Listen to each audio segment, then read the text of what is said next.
story of Infosys, one of India's most successful post-liberalization stories, has been well told. But what is less well known is how Infosys the business finds roots in the love story of Sudha Murty and Narayana Murthy. A self-confessed leftist, a 28-year-old Narayana Murthy fell in love with Sudha Kulkarni, an engineer who had stormed her way into what was formerly Telco, now TataMotors, becoming the first woman to work on the company's shop floor. A few years later, she would unknowingly become one of India's best angel investors, putting down 10,000 rupees, virtually all her savings, to fund Murthy's dream. The recently launched book by Chitra Banerjee Divakurni, An Uncommon Love, details the love story of Murthy and Murthy. She was very young, full of joy, full of humor, full of joie de vivre.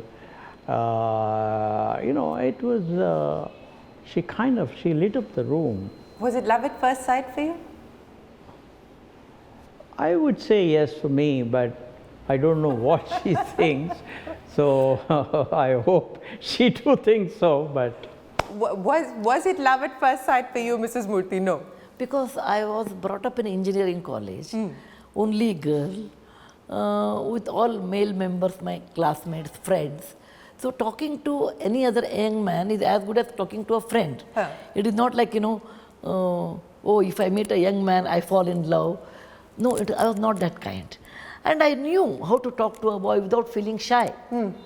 So it was not... No, shy or not? And you haven't been. I mean, you were the only woman to start working at Telco on the shop floor, creating history. So you've created history and broken barriers and pushed boundaries in your own way in the 70s. So for me, it is like any other young, bright fellow. I met him. Prasanna's friend. Prasanna was my colleague at Telco. Up and coming fellow. Up and coming fellow. I want the two of you to relive the proposal, which quite romantically actually happened in an auto rickshaw in Pune. So, and it was completely spontaneous because you hadn't actually planned to do that. So how did that happen? They were young. What is there? Decided to marry. We were more spontaneous. 50 years back, I met Murthy 50 years back. Yeah, and... So, saal pehle. No, 49 and 3 months because October 7th. No, but, those days you're young, you don't... you're quite exuberant. You kind of...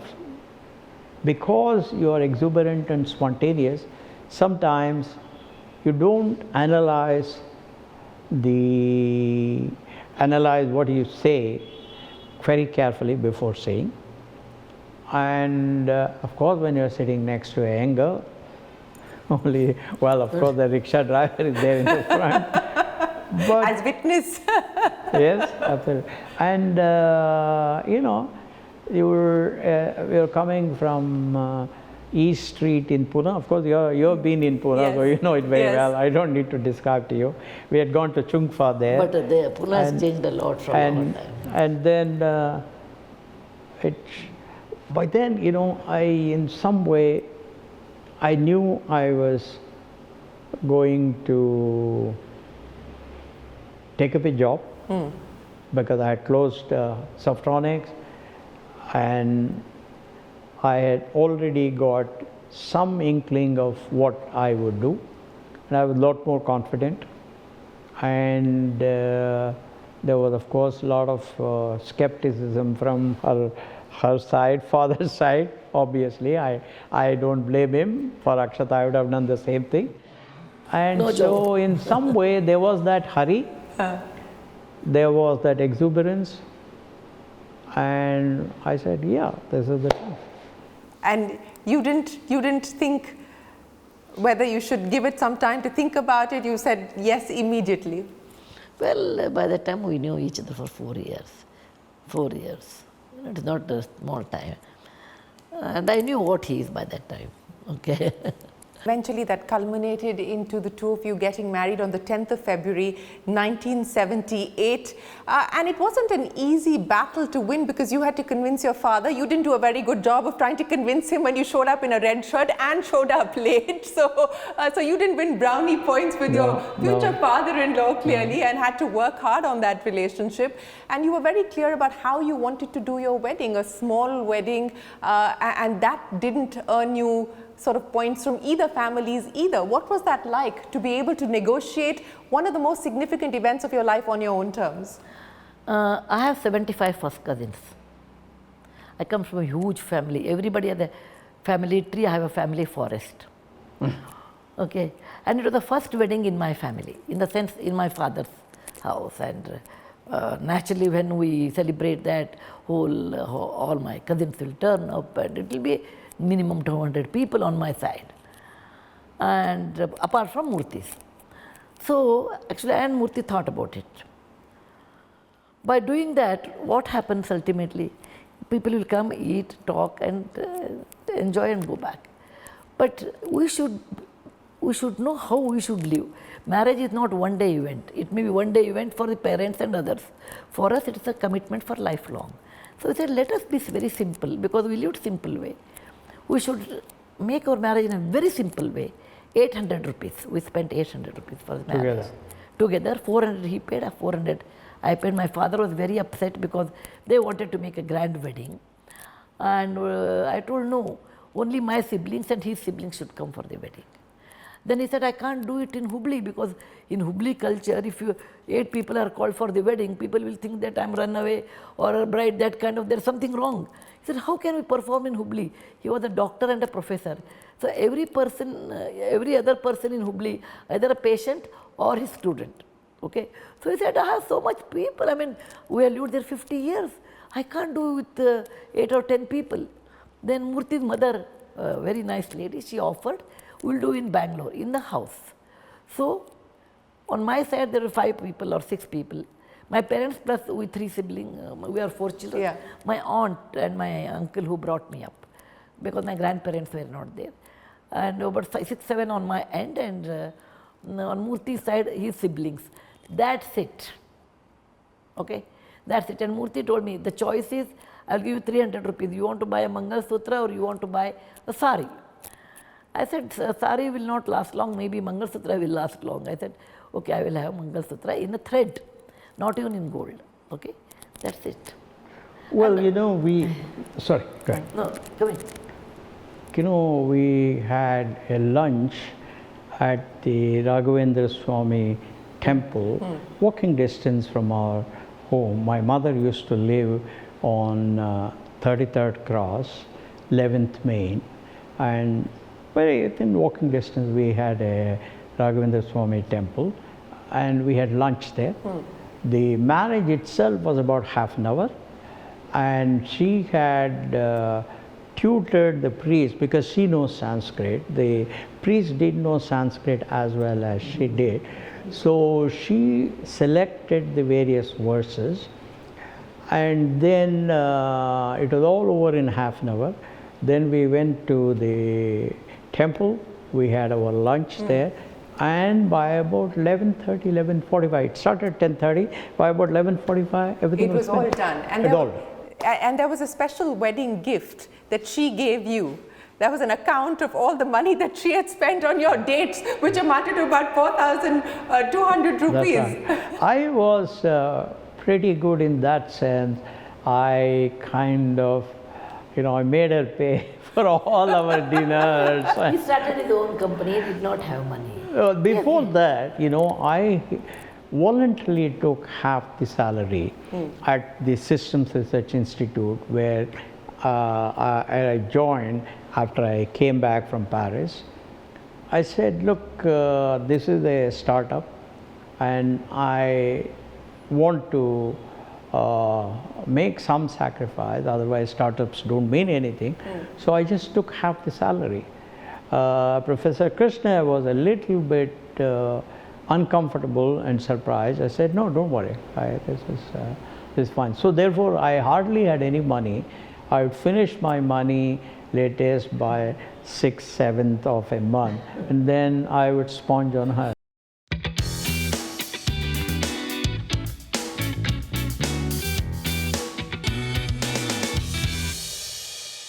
People don't appreciate the art of sacrifice that entrepreneurship involves. And I remember that you had a recurring dream, I don't know if you still have it, about you being lost in the universe, and that sort of has become a constant in your journey. I mean, how do you cope with the regret of being away from family, of being away from your children? How do you cope with the confidence that is required, the conviction that's required to continue to believe in your dream and chase your dream, even though things are not working out at that point in time in your favor? Even though I knew that I was away from children most of the time, even for example, when I took that tough decision not to go with a Fortune 10, not to renew the contract with a Fortune 10 company. I mean, all Mohan, Nandan, everybody was against it. Fanish was extremely angry with me. But for a certain reason, I took, and then I called her and I said, look, I'm going to be away for 3 years, about 250 days, because in a year, because I have taken this decision and I have to redeem my pledge. Now, that was the noble objective that I had. Therefore, when you have a supra objective, when you have a noble objective, at least according to me, somebody else may not think so, it doesn't matter, the rest of the day-to-day difficulties in some way get blurred. Second, I had an extraordinary partner who supported me fully, and I still remember at those days there was no mobile phone in 1995 May when I took the decision with the Fortune 10 company. The person I called was Sudha, because all the other guys were on that side, and I told her this. She said, don't worry, go ahead, do whatever brings you happiness, whatever brings you joy, and I will continue to look after the children. So I think life becomes bearable and simple once you have such a partner. So therefore, my advice to entrepreneurs is to first convince their partner about why whatever journey they are going to take is very important for the country, for their family, for the future of the children and all of that. And in other words, position it as something noble, something lofty, and get his or her complete buy-in. And then I personally feel that, like it happened in my case, the partners would be fully with you. So that is very important, because it is inevitable, that you make huge sacrifices, in terms of your salary. I took 1/10 the salary I was getting, I mean, I still remember when we went to significant amount of equity which nobody could understand. No, nobody else has done in the world. Nobody has shared equity the way I shared with people 10 years younger, 11 years younger than oneself, okay? But I mean, I said the other day, not the other day, a few years ago, probably 25 years ago, when we went to Bangalore Club for becoming members as a company, the president of Bangalore Club said, look, I find one thing very strange with you people. I said, what is it?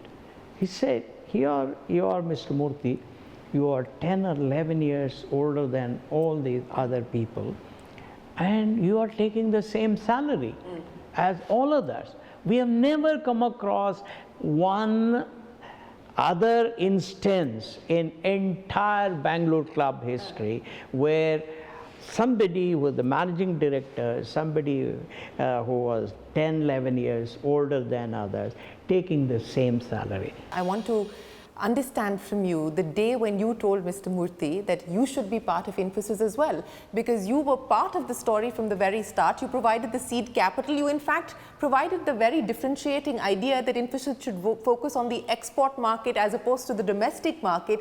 And when you finally thought that this was an opportunity for you to be part of the company, he said no. And that wasn't an easy one for you to accept. No, but one more important thing, she was as qualified, in most ways, exactly. more qualified than all the 6 or 7 of us. That is also very important. Not that she was not qualified. Exactly. So therefore, that's very important, yeah.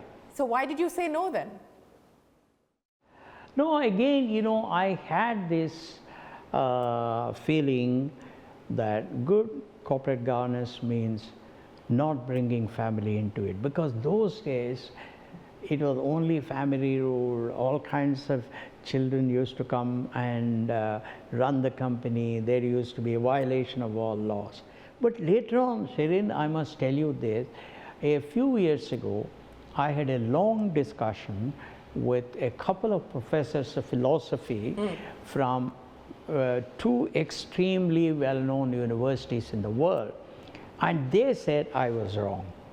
You know, they said, Mr. Murthy, you are wrong, because as long as the other party has the merit, whether it's your wife, your son, your daughter, as long as that person has the merit, as long as they go through the normal procedure, you have no right to prevent that person from being part of the thing, because you are then taking away some of your right. That's why, I don't know if you remember, when we had the discussion, I openly said I was wrong. Now I don't believe this. I think what I was doing those days was wrong. I was wrongly idealistic. And in some way, I think I was influenced a lot by the environment of those days. So you paid the price for his idealism in a sense. I know you accepted the decision, but I don't believe you still agreed with it. Well, I always believe, look, in given set of circumstances, what is the best way to react? She thinks almost like Harvard University president. I'm not a Harvard professor or anything. I'm a very simple. You may want to drop you could have been that. MIT. You could have been MIT, but you chose to give up and move to Telco. So I said, no, Murthy is hell-bent upon that I should not come. Then he said, you join and I will drop. So, you know, suppose I joined, I would have also worked very hard. But go, you know, this was the license Raj. That time we had to sit in Delhi, you have to sit in Washington. See, with 2 children, how will I sit there for 3 months, 6 months? It was practically not possible, right? Though if it's an office, I can work day and night. But going and sitting in Delhi, he says, okay. And knowing Murthy, suppose he takes a decision, right or wrong, he will stick to that. That I knew. That I knew. Once he takes that, then it has to be done. Now I can say, okay, I will join, then he will leave and he will not come. And it will affect Infosys. Now I have what choice I have? Well, when I should take up a job and Murthy will be at home, or he will take some other job. Infosys, his dream, or probably India's dream at that moment, will not come up. Now if I don't take job, only I will be hurt. But it is good for the family, good for the children, it is good for the company, and good for Murthy.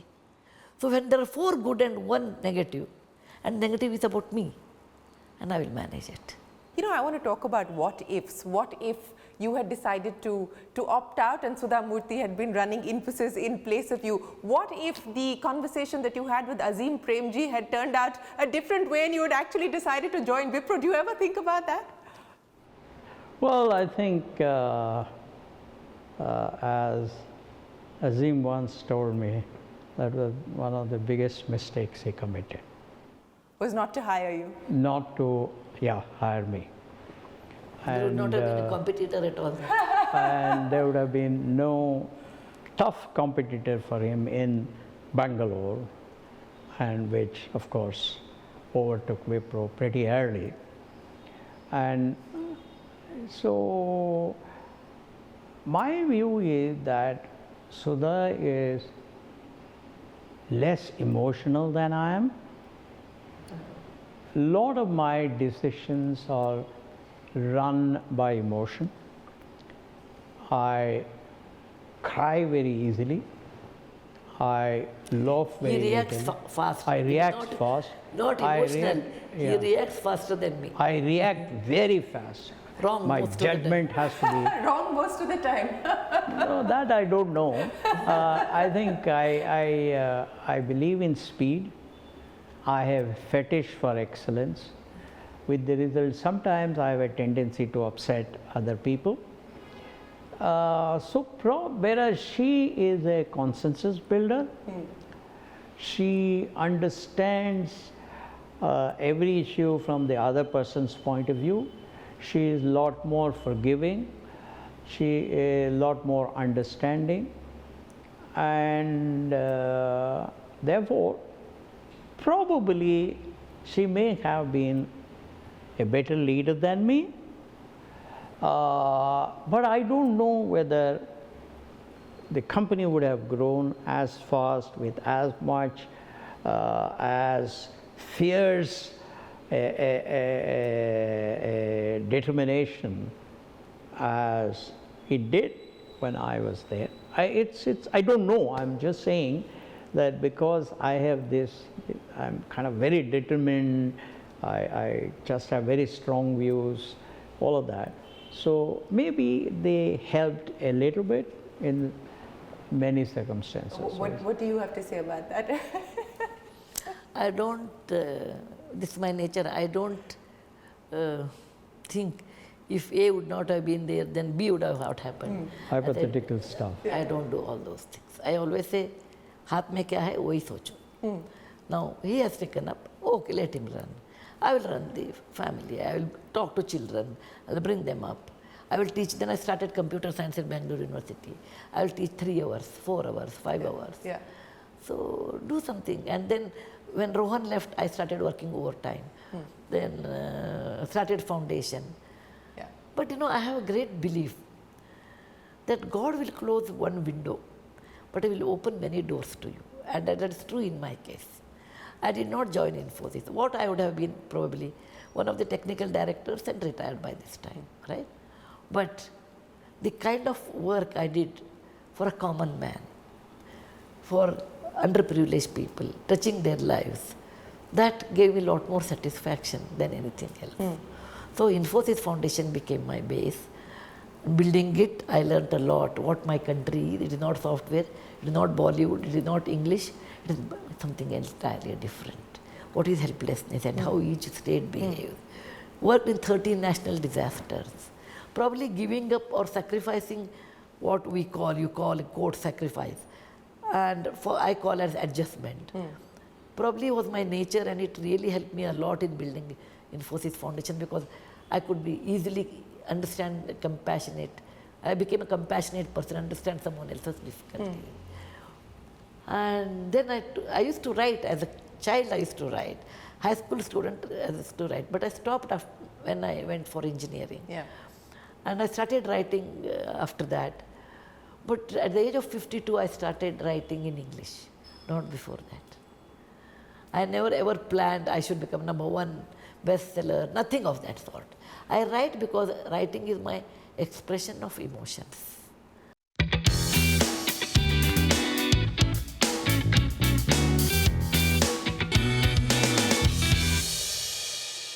Do you now acknowledge the fact that this perhaps has been a problem, the fact that you have been driven so much by your own idealism, by your own values of what is right, what is wrong, what you believe should be done, etc., that perhaps other people have felt the pressure, people around you have felt the pressure of having to follow that path as well?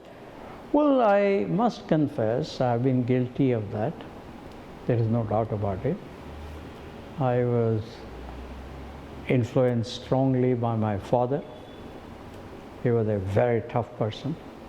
I was influenced strongly by my teachers, who were all very tough. I was influenced very strongly by my bosses, who were extremely tough. We used to tremble to go into their rooms. But they were very kind, very generous. They decided every transaction based on data. So there are a lot of things that I learned from people that I respected, a lot of things. And in some way, I am the sum total of all those things that I've learned. The reality is that I've also got some negatives. That's the reality. There is nobody who has only positive. But one thing, to the extent possible, that two things that I've tried to be to the extent possible is, one, I want to be as honest as possible in every transaction, and I don't hold back at all. I say it openly and then I forget it. The second thing is, as somebody asked me once, if you are gone, what do you want your epitaph to be? I said, I want to be remembered as a fair person. Fairness is, you know better than I do, doing unto others what you want them to do unto you. Now, at the end of the day, I am a human being. I am not God. So therefore, I have committed many mistakes.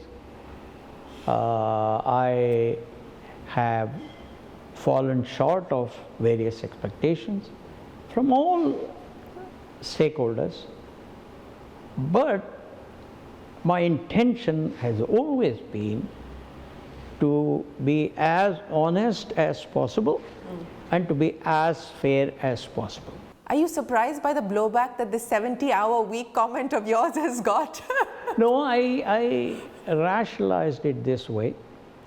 If anybody that has performed much better than me in their own field, not necessarily in my field, I would respect, I would call them, and I would say, where do you think I was wrong in saying this?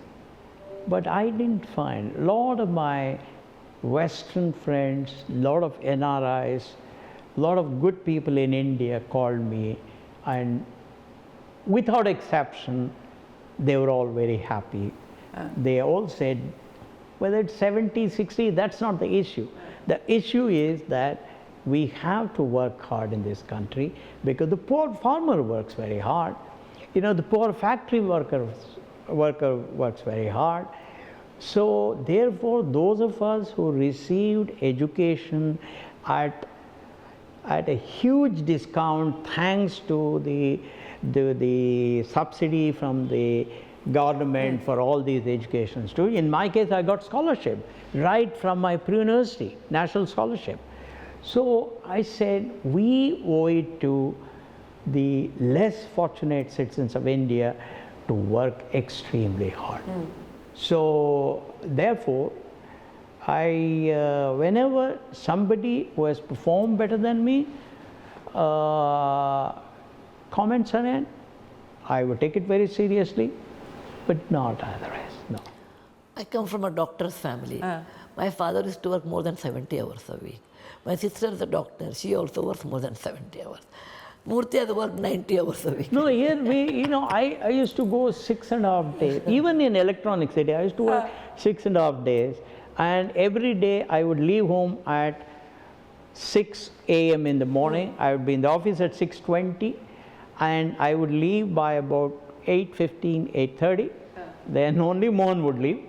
And then I would be home by about 9:15, 9:30. Children would be ready. We would take them to McFast or one of those pizza joints or something. Those days, there were no Pizza Hut. And we would have a wonderful time up to 11, 11:30. So, and I used to do it for 6 days a week. It's about 6.5 days, 13 to 14 hours a day, 6.5 days a week. That was. And I have done it. Therefore, one thing I have followed, and that whatever advice I have given to others, I think by and large I have followed it. I have not given advice to people without having done it myself. Has he changed over the last 50 years? Yeah. When I met him in Pune, he was different. When I was married to him, he was different. When he started Infosys, he became different. When he retired, he is different. How has Mr. Murthy changed in these 4 avatars? When I met him, he was a careless young man, talking a lot about Socialism. and giving advice, saying that how India should change, and we should learn Russian is a very important language. Okay. You got that wrong. Yeah. Of course. And then he had his friends, he's of his type only. Okay. Then asking loans and all. I used to find very funny. Young man asking loans with a good salary. To me only. When I got married, by the time I know he's a well-read man, he's a serious person, works hard, good values, but may or may not take up a job. That I knew. That this fellow may not stay in any job. Okay, because his thinking is so different. My father asked me, in case he doesn't take up a job later, what happens? Or leave this job. I said, between husband and wife, one has to work. I will work and let him be at home. My father said, it's not sustainable. I said, it's left to us to make it sustainable. Yeah. Okay. So he was a little more serious than when I met him in 74. 78, he was a little more serious. By the time there was no Russian, I think he was thinking of the only that Shivaji Nagar, who is that for the Chaugule? Yeah. No, the doctor or no, I know. Chaugule. Professor of Russian, not Chaugule. No, Dr. Mehta. Dr. Mehta. Not that. Shivaji Nagar, that computer class. That's right. Chaugule. Not Chaugule, Chaugule or something. Chaubal, correct. By that time he was different, much more career oriented. And when he started Infosys, he was ekagra. You know, all concentration in one point, like our grandchild, no, ekagra. So more than ekagra, Murthy deserves that name, ekagra. Put his mind, his soul, his time, his dedication only to one point, that is Infosys. Nothing second to that. Is Infosys your greatest love? Of course, of course. No, I think you don't try to put me on the mat. Even though you say it is my greatest love, I will not get upset. Because love is defined the way. No, I think love, affection should not be defined by his existence, by how much of time you spend. They are not quantifiable. They are feelings. With all those things, Infosys. So, therefore, while I You're trying to find a nice way of saying it.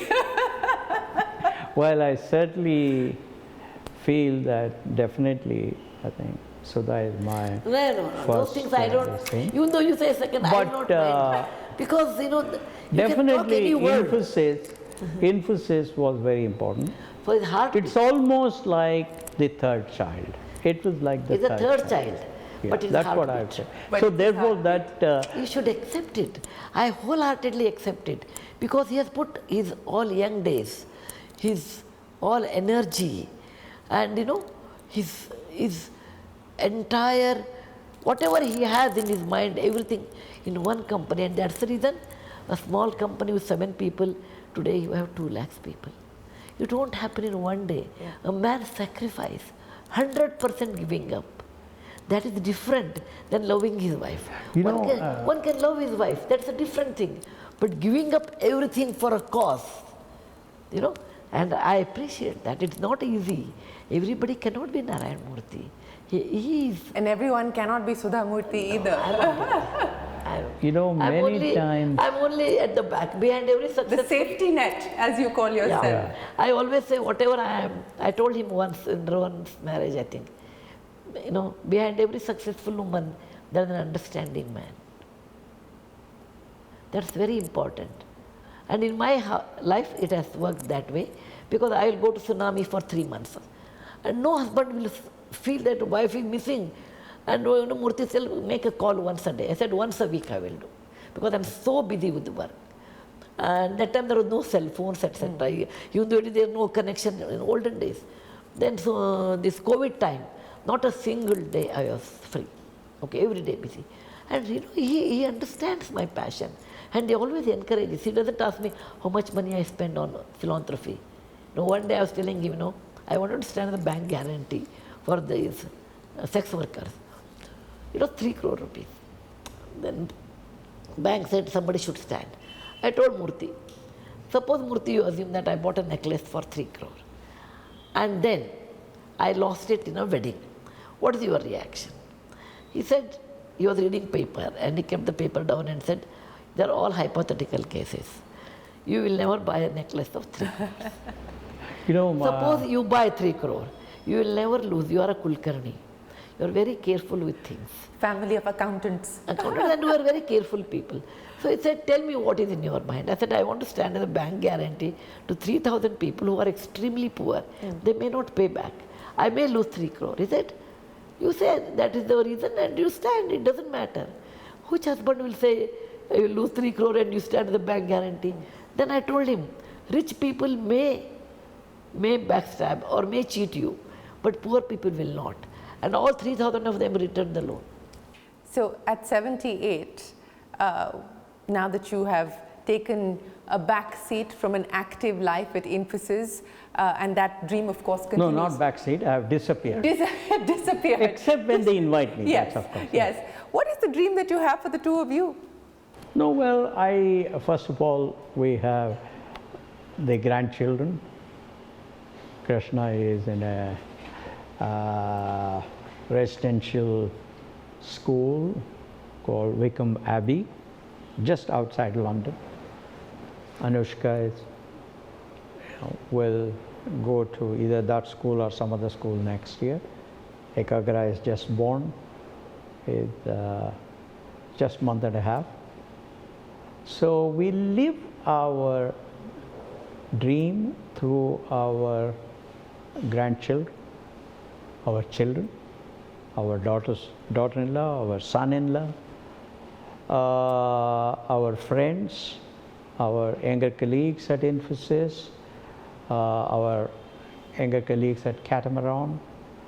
So I think we have had our innings, which had its pluses and a few minuses, but that's normal.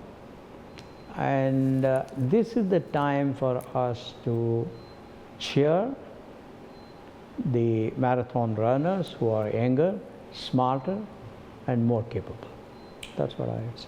Oh, I have lots. I have such a beautiful library. I read lots of books, but there's many more books are there. Then I just felt it now, next generation is more digital. So I just started Story Time Sudha Amma, YouTube. So the cartoons of my stories. Okay, I want to make I'm going to write the 4th book on my dog, Gopi 4, A Day Out. I want to make that also a cartoon because a good cartoon, the good value system, I want to give it to children. Then I want to write forgotten shlokas. Some of them which was taught to me when I was young, I want to teach next generation. So I have many plans for the children. Well, I hope that this partnership continues to be an equal one and that you continue to play safety nets to each other. Thank you so much for the lessons, the valuable life lessons, and for all the wonderful stories that you've shared with us here today. Thanks very much for your time, and we wish you the very best of luck going forward. Thank you, Shirin. Thank you, Sherry. Thank you You've so always much. been so kind.